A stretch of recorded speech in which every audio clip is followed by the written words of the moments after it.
And let's say our blessing for Torah study together. Baruch atah Adonai Eloheinu melech haolam asher kishanu b'mitzvotav v'tzivanu la'asuk b'divrei Torah. Praise to you, Lord our God, rule the universe, who's made us holy with your commandments and command us to busy ourselves with the words of Torah. Now I'm going to go get to the website. And then I will share it, and we will dive into some Pirkei Avot. All right, so we are in chapter 3, and I'll review again so that we can see where we've been. As it says in the very first Mishnah, we should know where we've come from, so we're going to know where we're going to review chapter 1 or chapter 3, plus where you're going and before whom you're destined to give an accounting and a reckoning. And then the second one, pray for the welfare of the government, for were not for the fear inspires every person which follow their neighbor alive. And then we have some sayings about speaking words of Torah between two people, and that it's important when interacting to not just have idle chatter, and that if 3 people sit at a table, they should speak words of Torah, important matters. Otherwise, it's as if they've eaten sacrifices to the dead. But if they do speak words of Torah and important matters, then it's as if God is there. One who wakes up at night or stays awake at night or walks on the way alone and turns their heart to idle matters, this person endangers their life. So if you have sleep challenges, try to get them under control, because even 1800 years ago, that was known to take a toll on your health. Taking the yoke of the Torah versus the yoke of the government versus the yoke of citizens of earning a living. Going back to the theme of discussing important matters, that when 10 sit and occupy themselves with Torah, God is present. Also true, also 3, also true of 5, also true of 3, also 2, also 1. Give to God that which is God's, for you and that which is yours is God's. Then if you are walking on the road and interrupting your study and say, how fine is this tree, or how fine is this newly plowed field, that is not a good idea. And then going off that theme, what we looked at last time was if you forget a word of your study, then this is also a very bad thing to do, unless it is too difficult for you, in which case that's okay. And it's not really a problem unless you deliberately remove your learning from your heart, whatever that means. And then we also looked at anyone whose fear of sin has priority over their wisdom is enduring. But if it's the other way around, your wisdom is not so enduring. And ditto for if your good deeds exceed your wisdom is still enduring. But if your wisdom exceeds your good deeds, your wisdom is not enduring. And that was from Rabbi Hanina ben Dosa.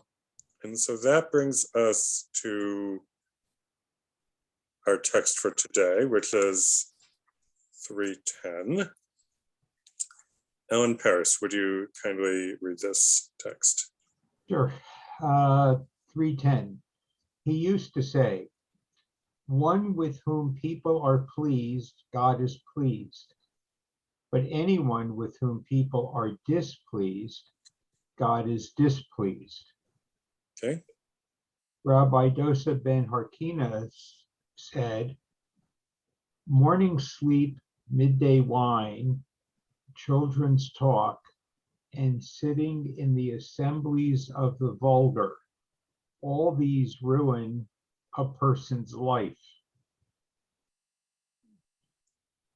Biographies. The first set of sayings are by Rabbi Hanina ben Dosa, about whom we have already learned. Rabbi Dosa ben Harkinas was most active during the end of the 1st century CE, though he overlapped with Rabbi Akiva at the end of Rabbi Dosa's life. Rabbi Dosa lived to be quite old, yet he was respected enough that rabbis would come to his house to hear his opinions on matters. He was also so rich that visitors would sit on chairs of gold. It is thought that the reason the sayings of Rabbi Dostai, Rabbi Hanina ben Dosa, and Rabbi Dosa ben Harkinas are together is not because they were contemporaries, but rather because their names were similar. How are these sayings relevant to our lives today? Okay, thank you.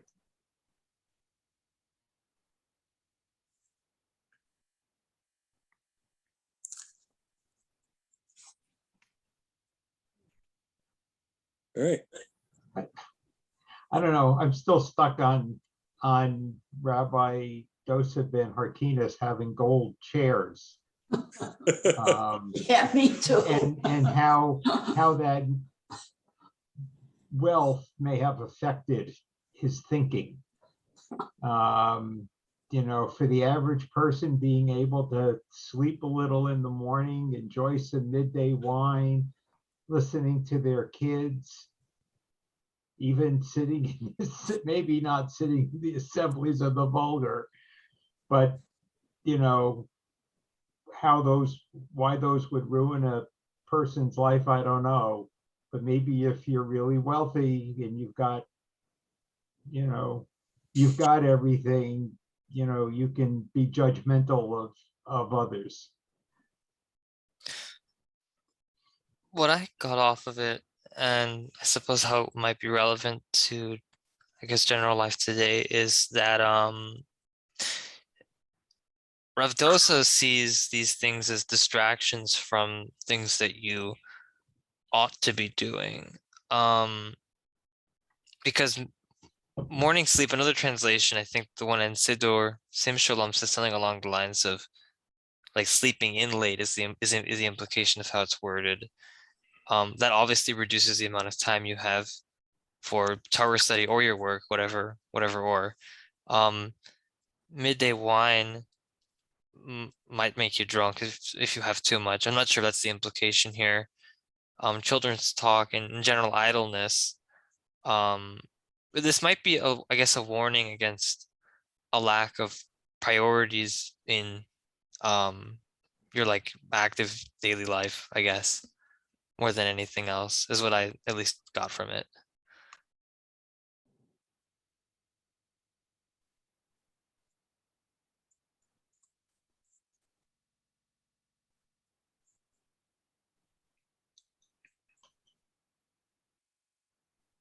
Gabriel, that's probably a much more appropriate view of this than mine. But I keep coming back to just this feeling that, sometimes the rabbis were creating a life not for the common person. Setting up a set of expectations that really made it very difficult for the common person. And so that's kind of my view.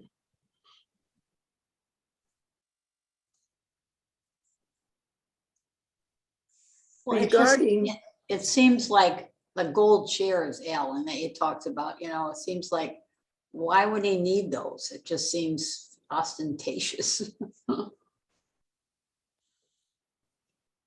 Regarding morning sleep, I think we have to remember that life was controlled much more by the rising of the sun and the setting of the sun. They didn't have electricity. So if you didn't get up early in the morning, you probably couldn't get everything done that you needed to get done to have a productive life. Yeah.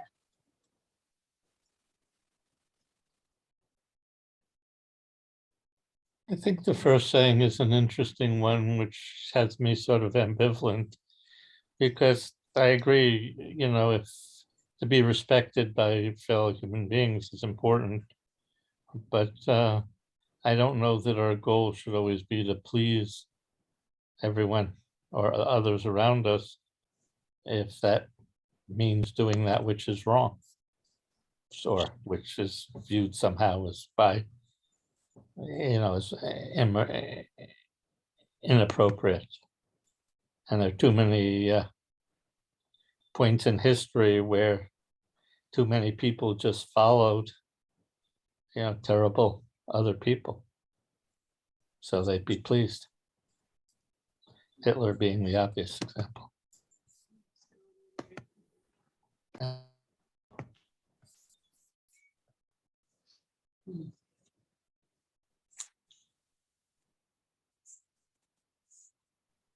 And God, who is supposed to know people's motives, or maybe not, I'm just concerned that the motives behind people's liking you or not liking you, or being pleased, not being pleased, may not be trusted.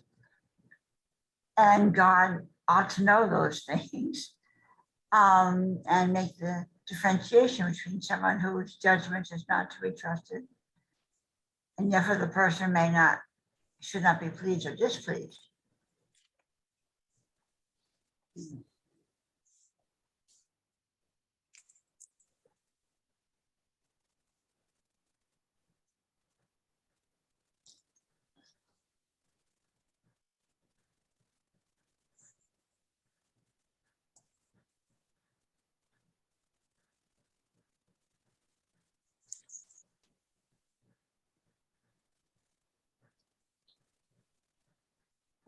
Maybe I missed this, but in the second one, if you do all these 4 things, it takes you away from the opportunity to study,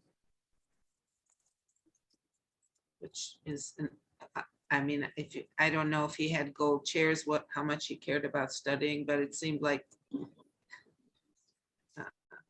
this is very simplistic, but being a rabbi and being a teacher, he feels that if you're sleeping in and you're drinking and wasting time talking to a kid,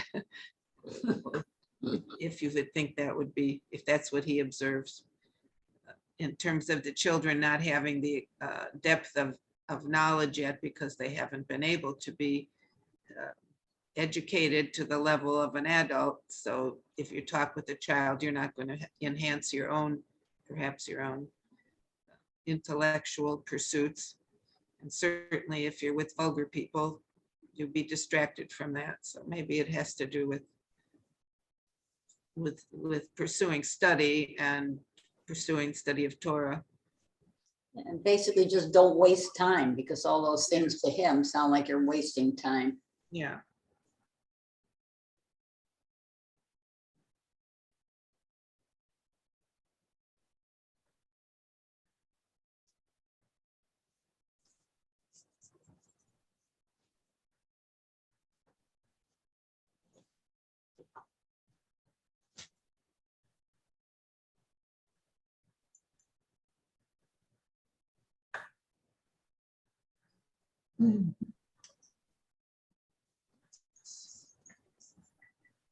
Okay, so David, how does he know that God is pleased or God is displeased?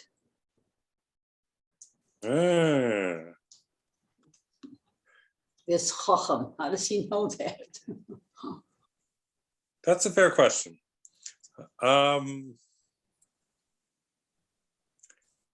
going to make a guess that, and I guess spin a midrash, if you will, that Rabbi Hanina ben Dosa is assuming that if you live a life according to the Torah's guidelines for interacting with other people, then that means that people will be pleased with you. And therefore, God will also be pleased with you because you're living an ethical life. If you are living a life where you are displeasing people because you are making poor choices which are injurious to the well-being of others, then presumably God is not happy. And this reading is based off of the assumption that the Torah gives us guidelines for getting along with other people. And so therefore, God wants us to get along with other people. And when we get along with other people, his own observation probably told him that people are happy when you are nice to them. He probably did not consider the possibilities of trying to please people, of like negative peer pressure, or following or trying to please people who shouldn't be pleased, people who are bad influences or make bad decisions. Since these two are put together, if somebody gets up in the morning, studies all day, goes to bed at night, and does that every single day, why would people around him be pleased with him? They have no interaction with the gentleman. So why would this relate to studying Torah?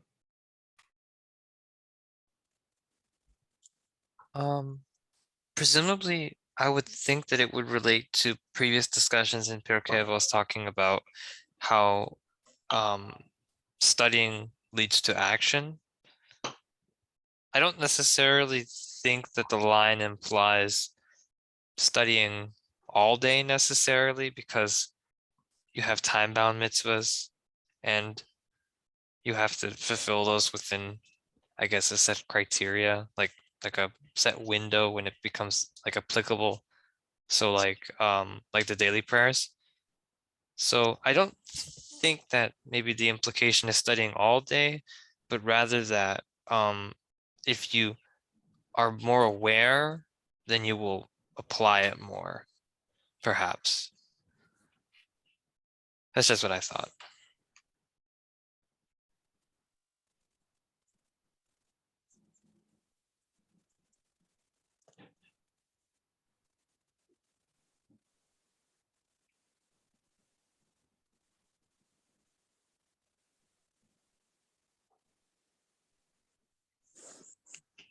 Maybe he goes by the rabbi, seeing that these good people who, you know, are pleased, that they're rewarded, or they live exemplary lives and they seem to be doing well, whereas people who displease other people and displease God may give off negative vibes, or they just are not very successful and nobody sees that they do anything good. Maybe they don't do their mitzvot.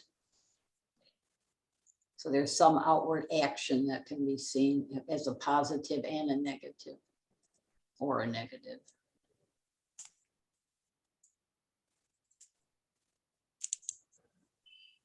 There were prophets who were very good people, but the people who heard what they had to say didn't think they were that good and didn't want to hear what they had to say.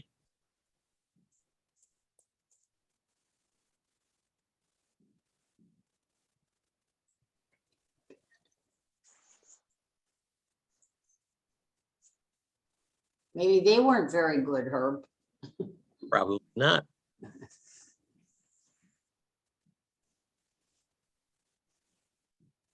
Just because a person is good and does good things doesn't necessarily mean that he's well off. Right.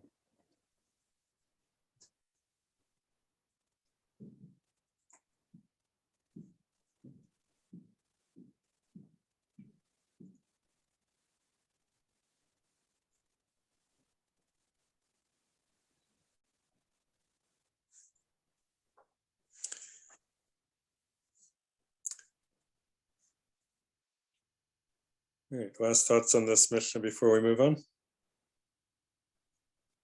Just a question, David. Yeah. Is Rabbi Hanina ben Dosa the son of Rabbi Dosa ben Hyrcanus? Ah. Let me look at the biography of Hanina ben Dosa. So Hanina ben Dosa was active from 40 to 80 CE.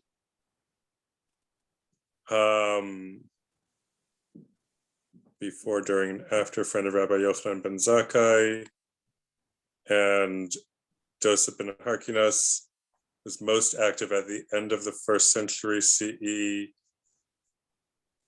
So I'm going to go with possibly, but not probably. Just contemporaries. Yeah, They had similar names, that's all. yes. Okay. It's a good question and one worth asking. The fact that he had shares of gold is probably why people came over to consult with him, because they could sit on those chairs. They don't sound very comfortable, though. No. Never know.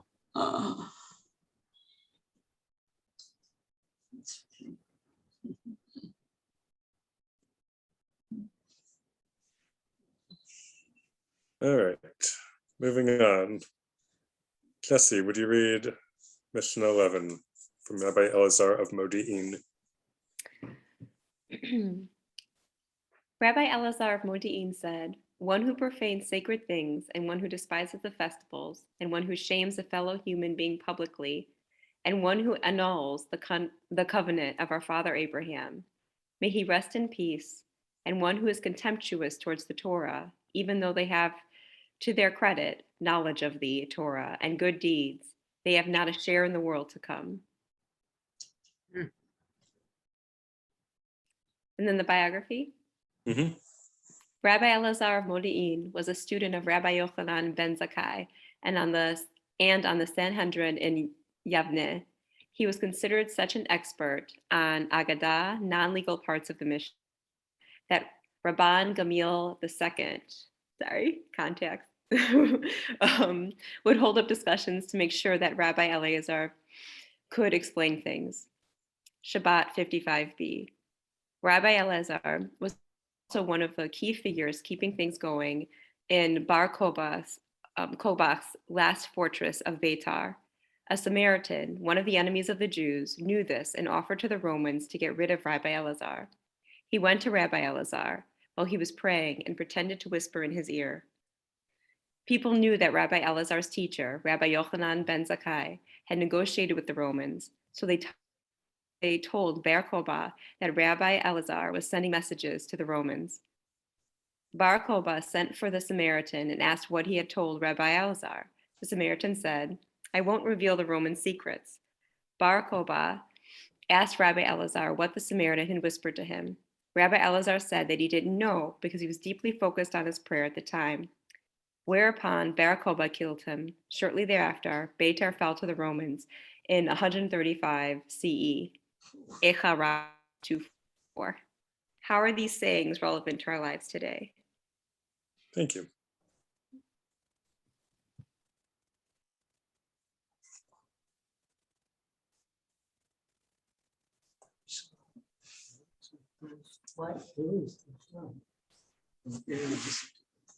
Why would one who profanes sacred things, despise the festivals, shames a fellow human being publicly, why should he rest in peace? The young woman. Yeah, okay. Yeah, I'm gonna unmute now. Okay.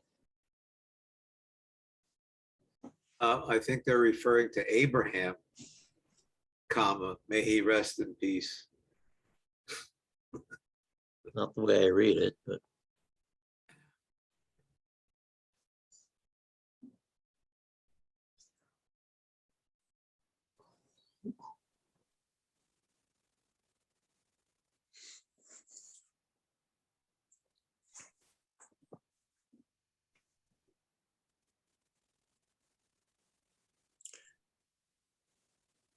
I see, Herb, how you could read it as one who profanes sacred things, and one who despises the festivals, and one who shames a fellow human being publicly, and one who annuls the covenant of the father Abraham. Well, may that person, may he rest in peace. But one who is contemptuous towards the Torah, even though they have to their credit Torah and good deeds, they have not a share in the world to come. I'm guessing that's how you're reading it. Yes, Herb? Something like that, yeah. Okay.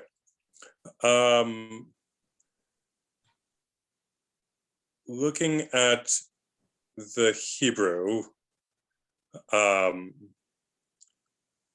it says V'hamefer brito shel Avraham Avinu alav shalom, and then there's a comma. So the comma in the Hebrew indicates that it's Abraham, may he rest in peace, whereas in the English it does not. So it seems that it's referring to Father Abraham, may he rest in peace, and it is just misleading through the punctuation in the English. But aren't those commas in the Hebrew fairly recent additions to the Hebrew? Original Hebrew didn't have commas.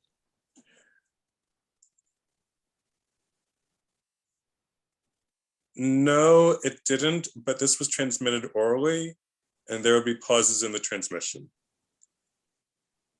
Like if you're saying, like if you're repeating a story, you're going to, and like you're teaching the story to the next person who's going to be the next storyteller, you're going to pause in certain places, and the next person who's learning the story from you will also pause in those places. So I would say that the commas reflect the oral tradition of the pauses. And also the phrase Alav HaShalom is used with Avraham Avinu, whereas it is not used with some of these, whereas it does not seem that it would be used in some of these with regards to some of these other things. Like shaming a fellow human being publicly is considered so much of a problem that it is read into the 10 Commandments by the rabbis as their interpretation of do not murder, because they say do not murder is so obvious, it must mean something more. Oh, it must mean don't embarrass somebody, because embarrassing somebody publicly is like killing them, murdering them. So it seems that that for Rabbi Judah Hanassi to put this saying into Pirkei Avot, into this part of the Mishnah, it would have to be at least in line with general rabbinic values, even if there might be some dispute back and forth on smaller details.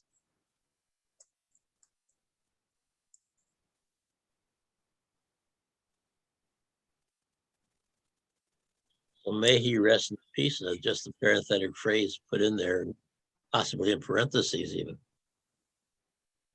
Referring to Abraham.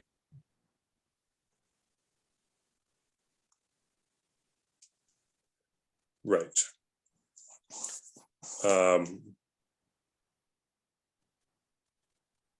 Yeah. The other point about this to bolster that interpretation is that the way that the Hebrew grammar works is that it has to refer to the may he rest in peace, has to refer to the last named noun, which would be Abraham, or Abraham our father. So yes.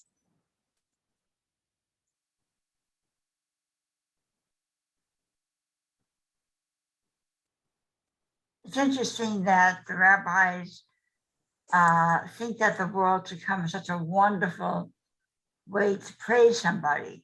What if you don't believe in the world to come? What if you just believe in this world? What happens to people who profane sacred things and despise festivals in this world?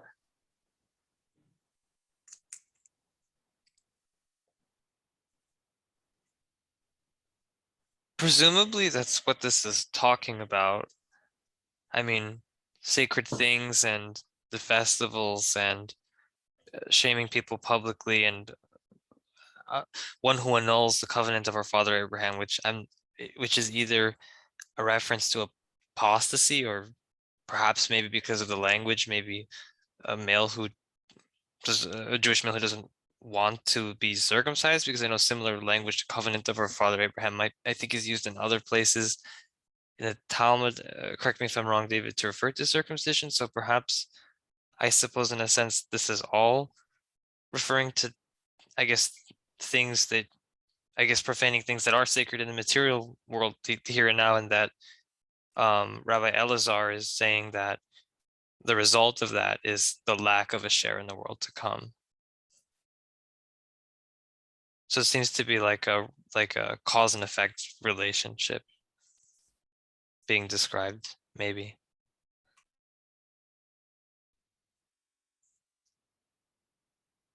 Yeah. And are you asking what if, like, if you don't care about the world to come, if that's not important to you, then why would you care about this warning of Rabbi Elazar? Yes. It's a fair question. I'll throw it out to the group. What do you guys think? Just because you don't believe in the world to come doesn't mean there isn't one, and doesn't mean that you won't be in it in some form or other. That's why there are people who supposedly don't believe in God, but still behave as if they do, because they won't know until they're dead whether there is one or not.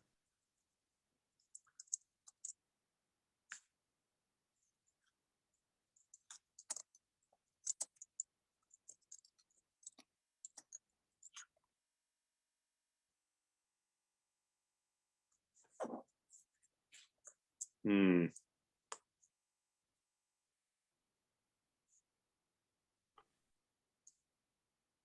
I'm looking at the Hebrew and it says like our father Abraham, may he rest in peace. Anytime you speak of the dead, you always say Alav Shalom, right?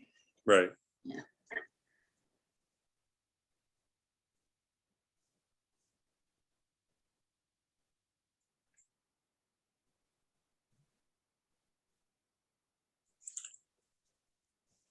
And while I don't know for sure, this feels like one of the earliest uses of that phrase.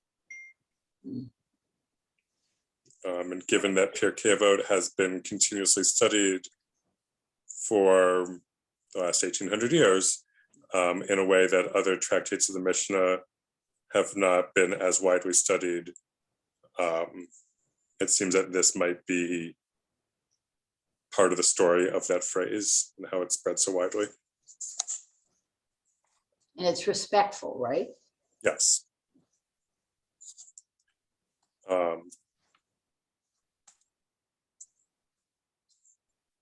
It's also somewhat similar. It's similar actually to how the Muslims refer to Muhammad as saying peace be upon him.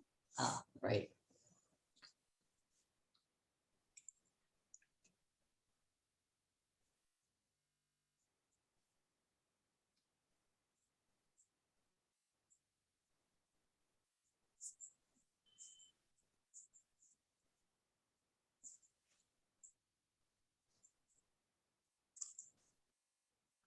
What would be an example of profaning sacred things today?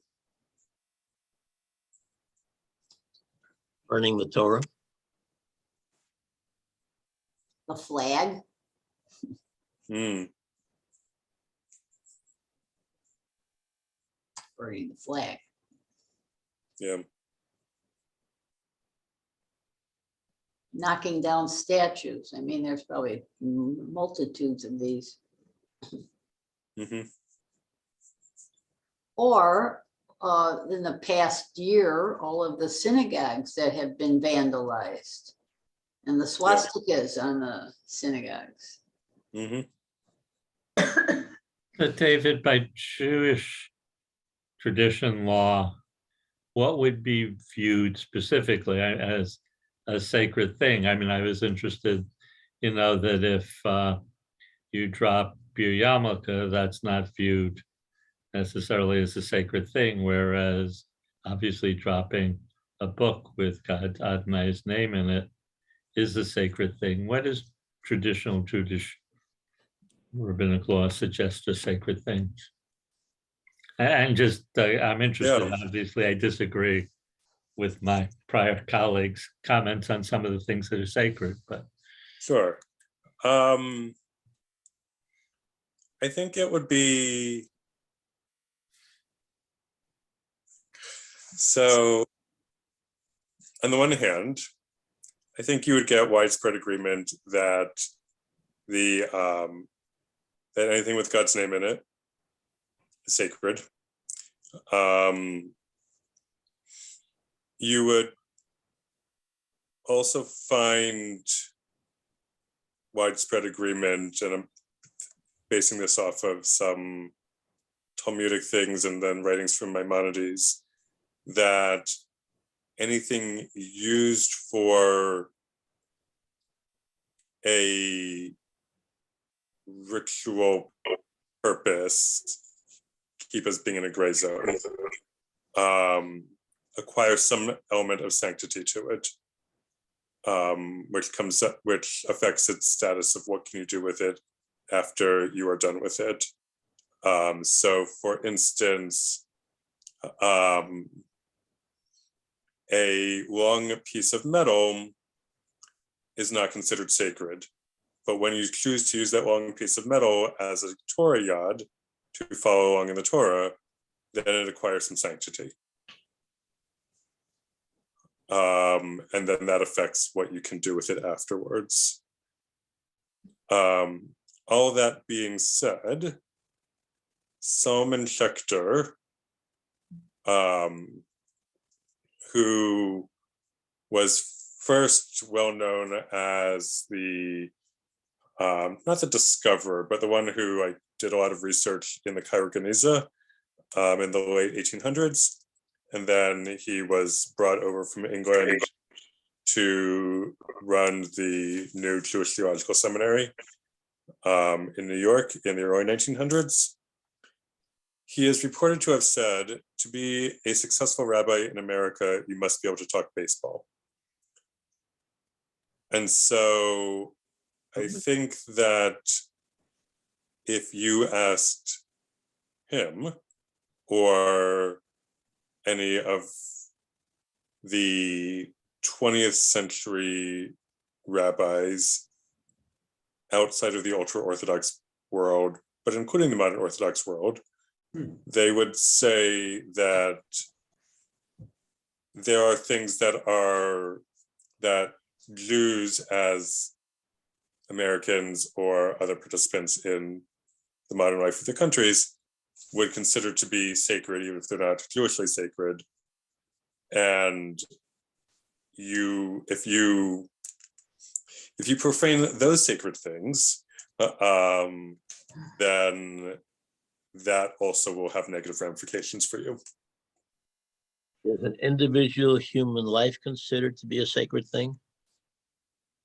Yes. Judy?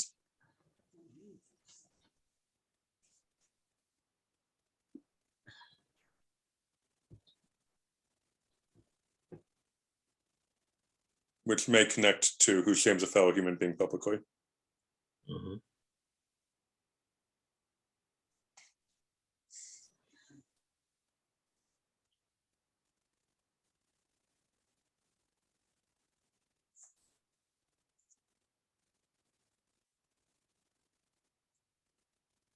I presume all those things that God ordained to be in the tabernacle would also be considered sacred things.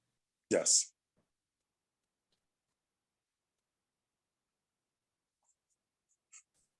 At least if they're being used in that way. Thank you, David, and thanks, sir, for the additions. Yeah, it's a good question.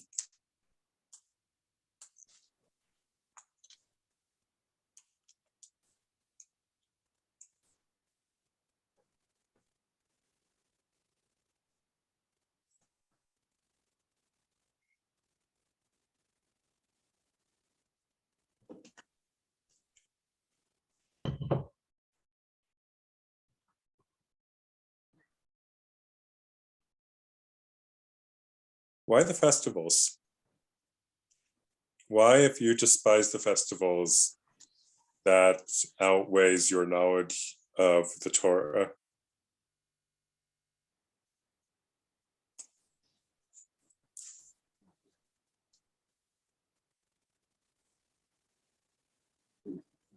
Were festivals when people went to sacrifice to God. Mhm.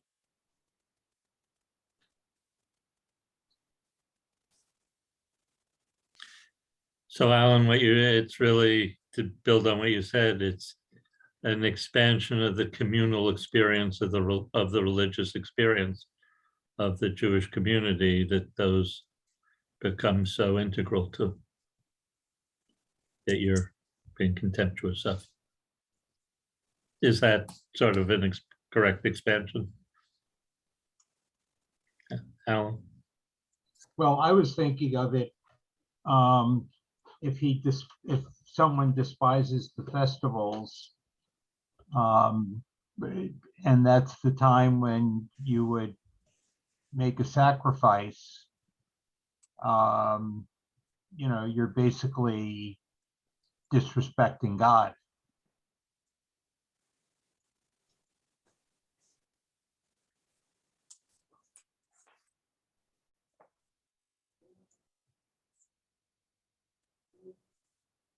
Got it. And you're right, I was taking a somewhat different interpretation. That it's, the core of the But, well, yeah, communal part but of the also, religious experience are those festivals. but also, as I think as you were saying, that if you despise the festivals, which was very much a communal experience because, you made your pilgrimage to Jerusalem, you're kind of cutting yourself off from the community.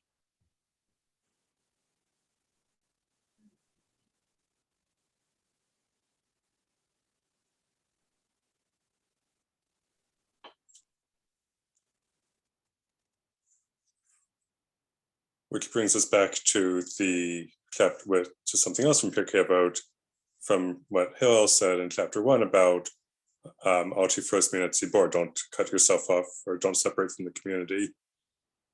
Find ways of connecting however you can. So, Hinda, to get back to your question earlier about if someone doesn't care about the world to come or doesn't believe in the world to come, so what? Like, why should they care about this? Another way of thinking about the world to come, and one that would probably resonate to somebody who did not believe in like a heavenly afterlife, is that the world to come could be, and it's not mutually exclusive to a heavenly afterlife, how you live on in the memories of those that are here after you die. And so if you profane that which is sacred to God or to others, and you despise the festivals, which are an opportunity to gather communally, and you shame other people, and you annul the covenant of our father Abraham, may he rest in peace, however one would go about doing that, and you're contemptuous towards the Torah, then even if you have other things to your credit, as Shakespeare said, the evil that, something to the effect of the evil that men do live on after them, the good is often tarred with their bones. Like, this is what people are likely to remember, and that's going to affect your share in the world to come. So that is one way of thinking about it. Thank you. Yeah.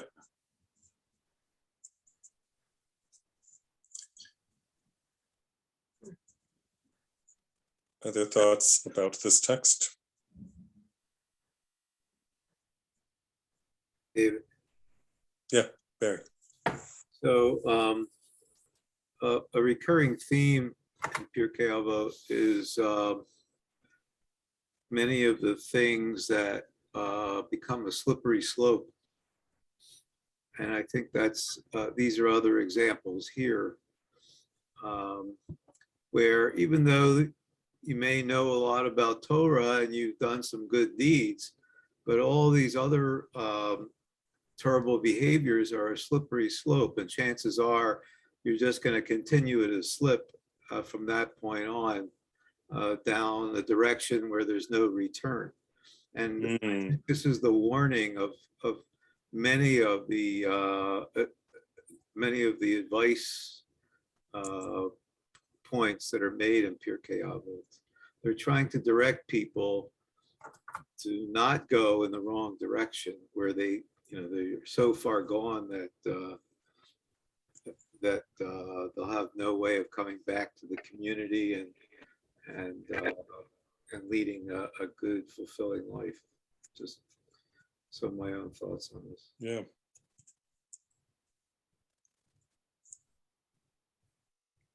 And that also connects to the beginning of Pirkei Avot, possibly the very first Mishnah, where it says that the sages of the Great Assembly said that you should make a fence around the Torah. Right. So if you don't transgress the fence, you won't transgress the Torah. Right. Exactly. And here this feels like we are beyond the fence, and or we've transgressed the fence, and now we're warning you, don't transgress the Torah with your behavior towards others and your behavior towards God. Exactly.